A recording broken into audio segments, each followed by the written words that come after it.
Қайырлы кеш барлықтарыңызға. Каналыма қош келіпсіздер. Жаңадан келіп отқан көрермендер каналыма алдымен тіркеліп алыңыздар.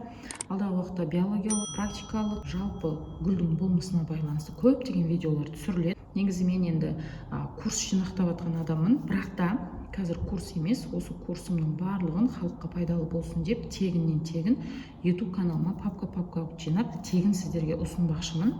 Ал енді ақылы түрде менен консультация алатын кісілер чатқа не жеке консультацияма жазылып алсаңыздар болады, WhatsApp чатқа. Бүгінгі видео сіздерге арналады тиники. Фикус тиники билиз. Тиники билиз. Тиники деп атайтын себебіміз мына край жапырақтарында мына жерде ақ сары болса, ол жерде күлгін түс болады, яғни розовый түс болады. А мына жерде ақ сары түс. Енді бұл пестрый фикус деп айтып қоямыз. Пестрый фикус деп айтатын себебіміз әртүрлі окраскалардың жиынтығы болып есептелінеді. Бұл да фикустың бір жиынтығы. Бүгін сіздерге ел айта бермейтін ақпараттың барлығымен бөлісем. Және де қандай проблемалар болады, менде қандай проблемалар кезікті, сонымен қалай күресуге болады. Және де көбісі айтып жатады, мына фикусты міне мына жері кішірейіп өспей қойды, дальше ары қарай өспей тұр, яғни заморозка болып вообще тоқтап қалды, не істеймін деген сұрақ болады. Қазір оны да толық айтқан кезде почкасын ояту методпен сіздермен бөлісем. Сондықтан видеомды соңына дейін үзбей внимательно қарап, көріп, тыңдап, керек жерлеріңіз болса түртіп жазып алып отырыңыздар. Жалпы бұл гүлдің болмысы тал деп қоямыз. Ағашқа қарағанда тал болып өсетін гүл деп айтсақ жақсы түсініктірек болады. Өйткені ағаш пен талдың айырмашылығы бар. Бізде тал өте көп жылдық және де жасыл, сосын өте барлығына төзімді келеді ғой. Сол сияқты бізде фикустың барлық түрі, именно каучконосный фикустар, енді жапырақтары ірі, осындай үлкен фикустар. Енді фикус бенджамин, суретін қалдырып өтем. Фикус бенджаминнің көптеген түрлері бар, және фикус али, сондай сияқты фикустың түрлерін айтпағанда, осындай жапырағы ірілердің барлығы, негізі фикус тұқымдасының барлығы талға жатады. Бірақ соның ішінде өте күшті төзімдіректері, жалпы фикустың барлығы төзімдірек, бірақ осы именно үлкен жапырақтылары өте декоративный, күшті және де төзімдірек болып келеді. Ең бірінші мен бұл гүлдерді отросткілетіп алғанмын, яғни қырқып алғанмын. Оны міне осындай кезден ақ қырқып бастады. Мына жерде толстый ствол, бұл бізде үлкен ағаштың діңгегі қанша жылдық гүл екенін ашық аңғартады біріншіден. Екіншіден, фикуста үлкен осыны толстый болып ствол өсіп келе жатқан кезде воздушный корень беріп бастайды. Бұл оның қасиеті. Үшіншіден, естественно, сүт бөледі каучук. Енді бұл мучничный червецпен ауырды. Бұл сондай аппақ үлпілдек мақтаға ұқсайтын зиянкес. Ол сондай зиянкес өте қатты қауіпті зиянкестердің қатарына жатпайды. Но зиянкестердің барлығы осы жапырақтағы сөлдің барлығын соратын болғандықтан зиянкестің аты зиянкес. Сол зиянын тигізбесін деген мақсатта мен бұл гүлді черенковать еттім.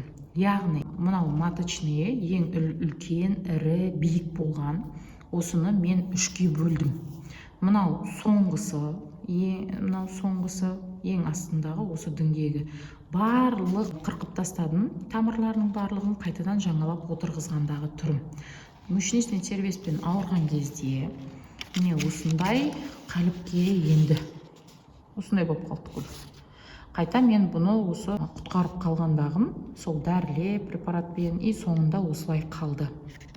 Қазір енді мынау мендегі соңғы этап. Мына жерден тағы да бұлай жалғанған, негізі бұл 1 метрге дейін жетіп қалған фикус гүлі болған. Тағы да осылай жалғанған, тура осындай ұзындықта, сәл ұзындау.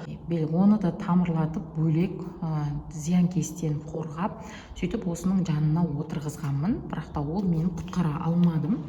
Ол қалды, уже кетті уже. Енді ең жоғарғы верхушкасы менде осы. Предпоследний жапырағы осы болған, последний жапырағы скручивать етіп осы қалған болған негізі менде. Сонымен мынау бізде ауырды да, мына жаққа уже мучничный червец бармай жатып, мен уже емдедім. Одан кейін оны бұдан да кішкентай құмыраға тамырлаттым, стаканчикке отырғыздым, бұдан да кішкентай құмырада отырды. Одан кейін ол уже міне үлкен құмыраға алмастырдым. Содан кейінгі соңғы ауырған жапырағымен тамырлатып ары қарай өсірдім да, міне 1, 2, 3, 4, мынау 5-ші осылай ашылып тұр. Бұл мендегі жалпы алғанда 1 жылдық нәтиже. Мынаны бөлгендегім, осыны бөлгендегім. Енді осы соңғы стволын бүйтіп мына жерден қырыққан кезде менде 2 почка оянды. Мына почка оянды. Мынау өзінің сол үлкен 1 метрлік гүлден қалған жапырағы. Қазір осыны қырқамыз. Не себепті? Қырқу барысындағы секреттермен бөлісем. Әрбір гүлдің буыны болады, яғни кольцовой буыны болады. Мына жерде бір сызық бар. Мына жерде сызық бар. 1 кольцо, 2 кольцо, 3 кольцо, 4 кольцо деп, буынымен бөлеміз. Негізі қырыққан кезде буынына қараймыз. Және тура дөңгелекшелеп қырықпаймыз. Қызып 90 градуста қырқу. Бұл бірінші сақталынатын қағида. Большой фикустарды қиған кезде, жалпы қандай фикусты қимаңыз, бұл ең бірінші секрет, осы 90 градустық жатып тұратын қиғаштықта былай қырқасыздар. Бұл бірінші секрет, бұл бірінші құпиясы. Содан кейін міне мына 1 кольцодан негізі мына жер ояну керек болған, бірақ ескі жапырағы болды да, ол сол ауырғанның әсерінен зиянкестен түсіп қалды, мына жерден оянған жоқ. Енді біз осы жерден және де мына жерді тағы да ары қарай керемет өсіру мақсатында, сосын мына жақта түсіп қалған міне осындай жапырақтың орындары бар. Міне мына жерде жапырақ түсіп қалған, соның да буын шықты. Мына жерде жапырақ түсіп қалған, содан буын шықты. Мына қырыққанның арқасында. Қазір тағы да қырқамыз. Мына ескі жапырағын уже біз көзін құрту мақсатында болып тұр. Бұл уже декоративный лист болып есептелмейді. Бұл уже осылай ауру күйінше қалып қалады. Қанша бойында зиянкес болмаса да. Зиянкеспен мен 4 ай күрестім. 4 айдың ішінде ол зиянкесті көзін түбегейлі құрттым. Бұл гүл өзін жақсы сезініп, ары қарай росты жақсы беріп бастады. Бұның бойынан зиянкес толыққанды 2-3 айда кеткен кезде мынау 2-ші почка оянды. Енді мына өзегін көріп тұрсыздар, осы діңгек өзек арқылы, осы мына жан жақта сүт жиналады, мына діңгек өзек арқылы бұл былай айтқан кезде мына питательный берген витамин, судың барлығын көшіріп жоғары қарай бүйтіп өткізеді. Сондай қызметі бар. Енді бұл гүлді ары қарай күшті гүл қылып өсіруге болады. Қазір мына жерінен қырқатын болсақ, бізде мына 1 буын кольцосынан қырықтық, енді мына 2-ші осы буында біз жоғары жағынан 90 градустық осындай қисағын қыратып кесемізде мынаны уже лақтырып тастаймыз. Мына пенекті ештеңемен обработка жасамаймыз, өткен бұл гүл қазір ауырып тұрған жоқ, бізде сол қалпы қалдырамыз. Өздігінше осылай пенек болып кеуіп қалады. И артынан осы почка түскенде мына жақтан мына түптерінен жаңа почканы оятып, бұл полноценный бір гүл болып өсу мақсатында жасаймыз. Тағы бір құпиясымен бөлісем қазір, мынау бізде верхушка болып есептеледі, яғни ең жоғарғысы. Мына таяқтар не үшін тығып қойдыңыз десеңіздер, кішкентай марғау бар. Сол марғау туалетке шығып кетпесін деп, осындай қылып ағаштар барлық күлмен салып қойдым енді осы. Мынау верхушкасы болса да, бізде бұл 1 метрге жуықтаған, 3-4 жылда өсіп тұрған фикус гүлі болғандықтан ағаштанып бастады. Қабығы қатайып, қалыңдап бастады деген сөз. Мынадан жоғары қарай уже бізде бұл молодой болып есептеледі. Енді бұл буын ауырды, осындай жұқалықта болды, қанша өстіп древесный болса да, күшті осы құмыраға алмастырдық, жағдайын бәрі жақсы. Өйткені мына астында екілік келетін мына поддонмен алсам, уже тамыры астына тартылып өсіпті. Яғни бұл гүлді ойланбай қырқуға болады деген сөз. Тамырына көзіңіз жеткен кезде жақсы өсіп тұрғанына да көктемде бірақ отырғызам. Бірақ көктемге дейін менде осы почка міне оянайын деп тұр, қызарып, астындағы почка бізде сау, мынаның барлығында сау оянғысы келіп тұрған көптеген точкалар бар. Даже мына жапырақтың үстіндегі почка оянғысы келіп тұр ғой. Бұған витамин жетіспейді деп айта алмаймын, себебі витаминді чередовать етіп беріп жатырмын, виталайзерлерді, яғни стимуляторларды осы жапырақтарына сеуіп жатырмын, жағдайын бәрі нормально. Просто бұл қазір спящий режимда, бұл дегеніміз ұйықтап жатқан режимда тұр. Сонда біз қазір оятамыз. Енді екінші құпия, егер сіз бұл гүлден отростик алып, плюс ол атростикті тамырлатам. И осы менде қалсын деген, егер сізде осындай жалғыз гүл болатын болса, онда тыңдаңыз, екі тәсілмен қырқуыңыз керек. Атростик алатын болсаңыз, сіз қарайсыз. Мына жерде, осы жерден атростик бізде қалу керек. Мына өз күнмен есептеген кезде, міне, мына жерде 2-3 сантиметр, 2-3 сантиметр, 2-3 сантиметр, 6-7 сантиметр тастап, мына жерден осының үстінен 90 градустық қиғаштықта қиясыз, сол кезде мына астындағылардың бәрі оянады. Егер сізде атростик алу мақсаты болып, еще почканы оятып, мына гүлді сақтаймын, еще мына жақтан 2 гүл керек маған деп, кейін оның жанына отырғызам, пышный қылам, болмаса бөлек өсіргізем деген мақсат болса, солай істейсіз.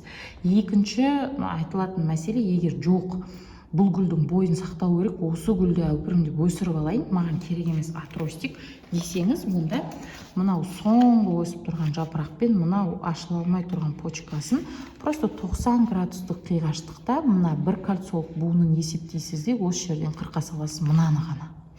Ол кезде сізде 1, 2, 3, 4 осы бойы сақталады, жапырақ сақталады. Тек қана осыны қырқу арқылы сіз стимулятор, яғни гүлді оятасыз, стресс сыйлайсыз, буындарын ашасыз. Енді қараңыз, бұл жерде тағы бір сақталынады қағида, қырыққаннан кейін сіз суаруға болмайды. Алдын ала 1-2 күн бұрын гүлді суарып алу керексіз, қатты стресс алмас үшін, біріншіден. Екіншіден, барлық жапырақтарын сүртіп, тазалап алу керексіз. Алдағы уақытта оның барлығын сіз жасай алмайсыз, өйткені гүлге қатты стресс сыйлайсыз. Тревожный состояние келтірмеу керек, вообще түртпей қойып қою керек болды. Үшіншіден, мына қырыққан жерге активированный уголь таблеткасын сеуіп қоясыз. На всякий пожар, ешқандай зиянкес түспес үшін. Болмаса, гүліңіз ауырмай тұрғанына көзіңіз жетсе, онда ешқандай сеппей табиғи пенектің өзінің кебуін қадағалайсыз. Болды. Мына жерден 2 жапырақты қиып тастағаннан кейін оны тамырлатуға болады. Мына жерде бір буын мынау бар. И мына буынның астынан кескендіктен, мына жерде 2 ортада буын бар ғой. Енді тағы бір құпия айтам. Егер қырқу барысында сізде осындай пенек қалса, осындай пенек, мына бір жерден бір почка, мына жерден бір почка, мына жерден бір почка оянатындай, әрбір кусогын өстіп қиып тастап, суға салып қойып өндірсеңіз болады. Yani даже на төбесіндегі қырқылғаны пенек қылып салып, кепкеннен кейін суға активированный угольдің бір таблеткасын салып жіберіп, таза тұндырылған су 10 күнде бір суды алмастыру арқылы тамырлатып алсаңыз болады. Гүліңіз сап-сау, тек спящий режим, ұйықтап жатқан режимде жасаған гүл ғана нәтиже береді. Сіздерге ескерту. Егер гүлдің толық қанды сау әдем болып тұрғанына көзіңіз жетті, гүліңізді қырқыдыңыз, уже сізде астында нәтиже кетеді. 3-4 почка оянады, либо сізде барлық почка бірақ оянады. Бұл гүлдің иммунитетіне байланысты, қанша почканың оянуы. Сол кезде уже біліп алсаңыз болады гүліңіздің қандай болып тұрғанын. Одан кейін жері жақсы бітті, пенек, қазір қырқам, көрсетем. Пенек жақсы бітті, енді шортс видеоларда, қысқа видеоларда көрсетуге тырысам, болмаса тиктокқа салам, не инстаграмға салам, барлық парақшамды іздеп тауып тіркеліп алыңыздар. Мына жер кепкеннен кейін астының барлығы оянып, активный фазаға енген кезде, яғни уже рост жүріп жатыр, процесс жүріп жатыр, гүл бәрі нормально, окей болған кезде, уже сіз гүлді суарып бастайсыз. Қандай витамин? Витамин, активный рост бола ма, универсальный витамин бола ма, қандай сіздің қолыңызда мына именно листовой гүл, осы жапырақта өсетін гүлдерге арналған универсальный ма, ол специально фикусқа арналған ба, сондай өте бір керемет өзіңіз нәтиже көріп жүрген витаминіңізді чередовать етіп беріп бастайсыз. Чередовать ету дегеніміз алмастыру, яғни қарапайым су, келесіде витамин су. Мысалы, бұл менде айына 2 рет су ішеді, кейде 3 рет су ішеді. Топырағының құрғауына байланысты берем, бірақ 30%, 40% ылғалдылықты постоянно қалдырып отырам, толыққанды кептірмеймін, өйткені астындағы тамыр рабочий менде астына тартылып өседі ғой. Мына астына тарелкасына су жиналады, сол жаққа тамыр тартылып өседі. Сондықтан мен оны құрғатпаймын. Мен негізі гүлдерімнің көбісін толыққанды құрғатпаймын. Егер гүл ауырып тұрса, оны толыққанды құрғатуға тырысам, бірнеше рет қана, ол гүл жазылғанша. Егер гүліңіз сау болса, онда құрғатудың қажеті жоқ. Енді көп сөзді әрі қарай ұзартпай, гүлдеріңізді қалай қырқу методын көрсетем. Алдымен осындай спиртовка керек, міндетті түрде, болмаса өзім видеода көрсетіп жүргендей спиртовка, салфетка бар, соны істесеңіздер болады.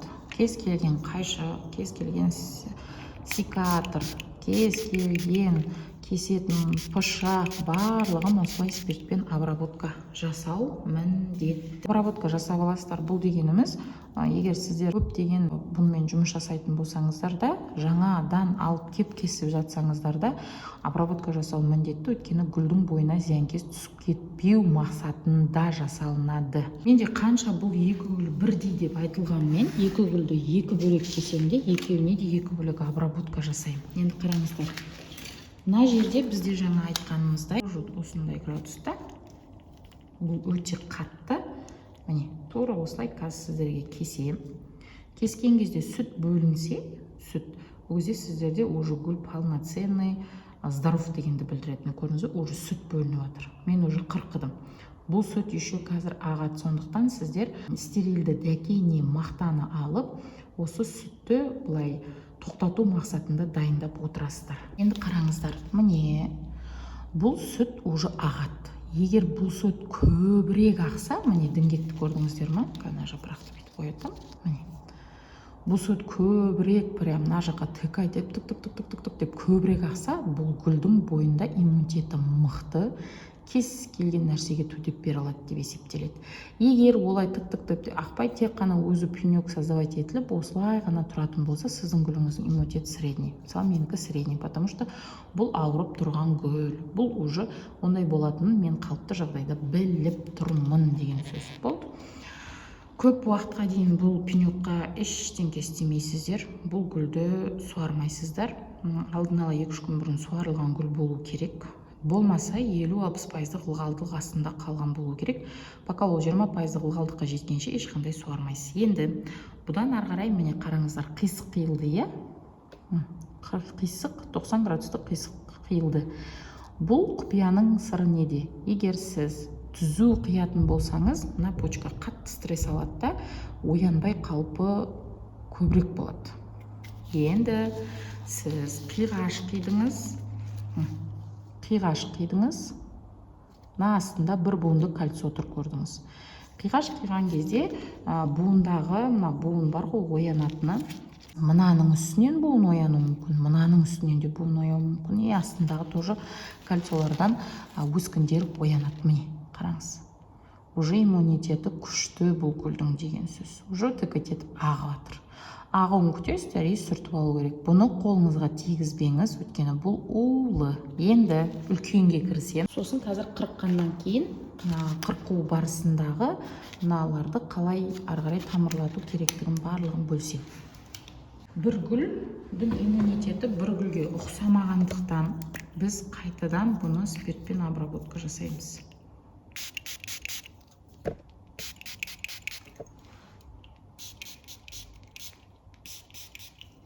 Қанша бұл бір маточный гүл деп есептелінгенмен де, бұл өзі екі бөлек иммунитетте тұрған гүл болғандықтан, әрбір гүлді қиятын кезде, әрбір буынды демеймін, әрбір бөлек-бөлек гүлді қиятын кезде, міндетті түрде заттарыңызды обработка жасаңыздар, пожалуйста. Мен сіздердегі мақсат қандай екенін білмеймін, отростик аласыздар ма, әлде осының ростын сақтайсыздар ма, әлде ары қарай өсу мақсаты бола ма, қандай білмеймін. Мендегі мынаны отростик алалам, ары қарай жапырағына қарамастан осы діңгегінде тамырлап, күштеп ары қарай бұл өсіп кету мүмкіншілігі 50-60.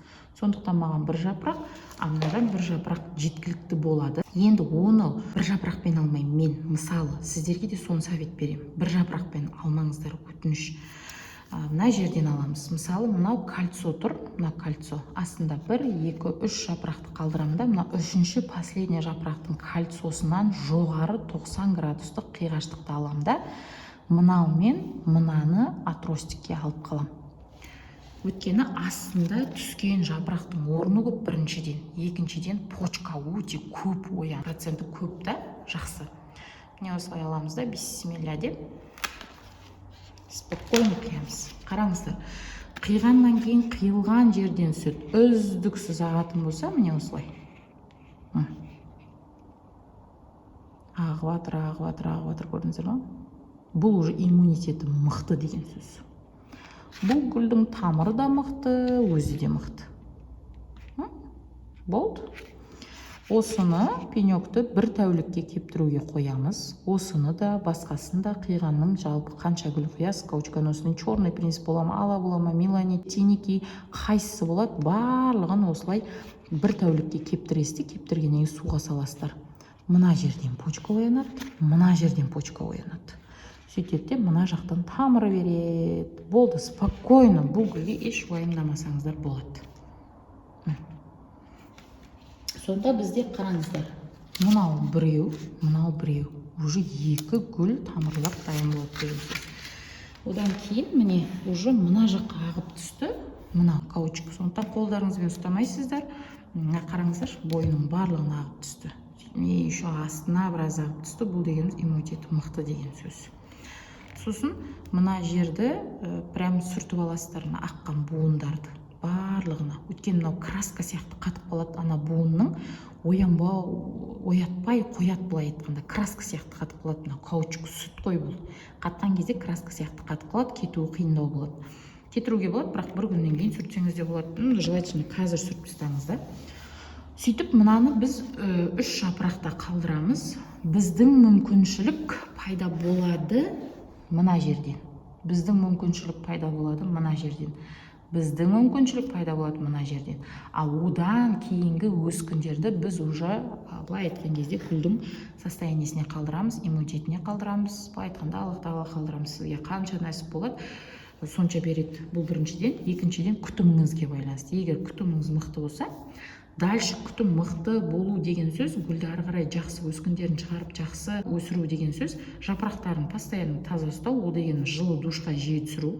Екіншіден, суару режимін жақсы қадағалау. Үшіншіден, витаминді чередовать етіп жақсы беру. Мысалы, капля жизнінің сериясы, монофортының сериясы, универсальный, тағы да басқа деген сияқты 5-6 түрлі витамин бар делік. Сол 5-6 түрлі витаминнің қайсында көбірек стимулятор рост беретін бар, соны көбірек бересіз. Біріншіден, ол азот. Азоты көптеу витаминді, 2 витамин болуы мүмкін азоты көптеу сізде, және аминокислотный. Аминокислотный и жалпы қышқылдық деңгейі көптеу витаминді бересіз. Осы 2 витаминді, азоты көптеу, қышқылы көптеу витаминдерді мен қазір, например, деп фотоларын салып өтемін, енді білмей қалуларыңыз мүмкін, соны аласыз да чередовать етесіз. Ол дегеніміз, айына 3 рет гүл, бірде аминокислотный қышқылдығы көп витаминді бересіз, суға араластырып, екіншіде қарапайым су, үшіншіде азот бар витамин. Осыны аймай үзбей қайталап беріп отырасыз. Біріншіден, қатты құрғатып жібермей. Екіншіден, өскін жақсы шығу үшін айтып жатырмын мен, және де гүл ары қарай әдемі өсіп кету үшін айтып жатырмын. Және де жапырақтарын барлығын шаңнан таза сүртіп, жылы душқа мейлінше жиірек шомылдырасыз. Оны душқа шомылдыра алмасаңыз, пульверизатормен су себе беріңіз. Пульверизатор ала алмасаңыз да, просто пульверизатордың басы сатылады ғой, бір 100 теңге, 300 теңге, 500 теңгеге. Соны 1 литрлік, 0,5 литрлік баклажкаға ұзындығына байланысты алып салып жібересіз де, соны да пульверизаторға істей беруіңіз болады. Кез келген баклажкаға жарайтын пульверизатордың басы бар. Сонымен суғып шомылдырып, керемет қып жағдайын жақсы қып ұстап отырсаңыз, болды, гүл ары қарай ауырмайды, идеальный болып өсіп кетеді. Каучуконосныйды қазір енді одан кейін сіздерге кішкентай банка аласыз. Бір тәулік кетті, бір таблетка активированный угольді саласыз да, екеуін 2 бөлек қойыңызға болады, екеуін бірге қойыңызға болады. Соны банкаға салып қоясыз. Бұл 15 күндей суға активированный суда угольда тұрады. Кішкене активированный уголь бұның зиянкес түсуіне, судан бойына еніп кетпеуіне септігін тигізеді. Активированный угольді 15 күннен туып тастайсыз да, тек қана жылы тұндырылған таза сумен ары қарай тамырлатасыз. Мейлінше ыдысыңыз қаншалықты тар, таза, шыны, суыңыз қаншалықты жылылықты сақтайды, соншалықты тез тамыр береді. И опять қандай гүлден, иммунитет жақсы гүлден алғандарыңыз бірінші тамырлы, күшті тамыр шығарады, екінші ода баяу деген сияқты. Әр гүлдің өзінің иммунитетіне қарай, болмысына қарай, өсуіне қарай тамырды бере береді. Бұл тамырлағаннан кейін тамырын көрсетіп отырамын қысқа видеода. Айтқанда Instagram, TikTok болмаса шортста, YouTube'да қысқа видеода. И ары қарай бұны отырғызу барысын сіздерге толыққанды бір екінші бөлім қылып, және одан ары қарай отырғызып жатқан кезде мына гүлдердің состояниесі қандай болғанын екінші бөлім қылып көрсетем. Бұл бірінші бөлімі. қай уақытта жасалынатын процесс. Егер гүліңіз сап-сау, көзіңіз жетті, толыққанды жақсы өсіп тұрған гүл болса, талғамайды уақытты. Егер бұл гүлге мейлінше жарықты бере алсаңыз және комнатаңыз бір қалыпты жылылықты ұстай алса болды.